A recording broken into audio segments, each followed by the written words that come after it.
will compete at the Ballet World Championships in Orlando later this week. Ready? Fight's on. All right, ready to go. This fight clock is brought to you by Modelo. Tavares in white, Du Plessis is in green, and we are underway.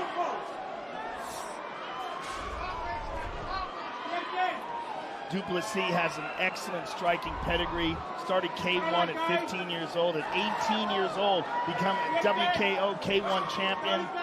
Very talented on his feet.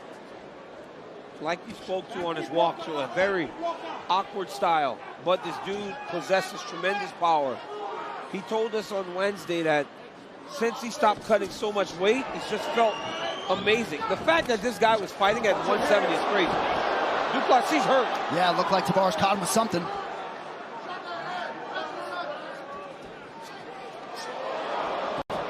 Beautiful balance and dexterity by Tavares to stay upright there. About a minute gone by round one. And you see Tavares now moving into second all-time in terms of UFC middleweight fight time, passing the veteran Tavares. Very interesting that Du Plessis is the one initiating the clinch and trying to get the takedown. And he gets my goodness, he tried a lateral drop. Big mistake, huge mistake. Massive mistake there by Du Plessis. And giant opportunity for Brad Tavares. On top, early on in the fight, they're both dry, not sweaty yet. In half guard. Inexperience made him try that. Such a big motion, too. He lifted Tavares up in the air. Tavares falls right on top of him. Those are the types of things that start to make you fatigued as the fights go longer.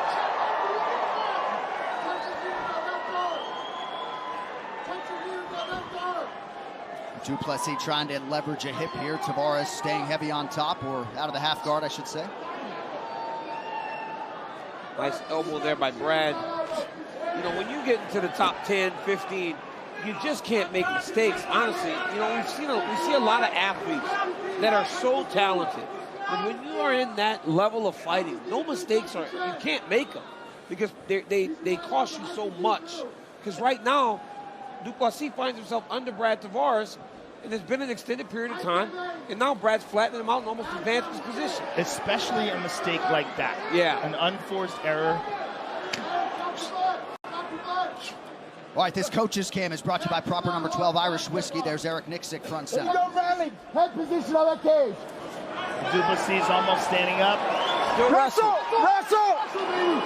He's got his hands clenched together.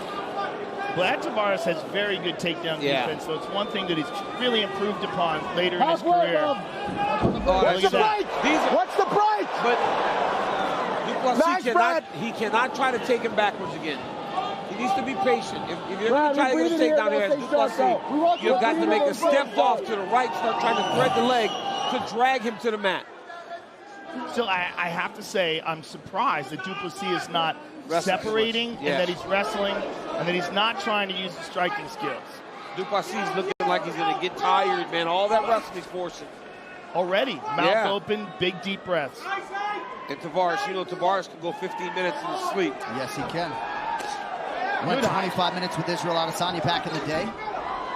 And I think sometimes when you're as explosive as Du Plessis, Tavares hurt him. He hurt him bad. He keeps exploding. Yes. That's why he's tired. He just keeps exploding. Well, DC, this is a big moment for him. Yeah. Right? On ABC, big prelim fight.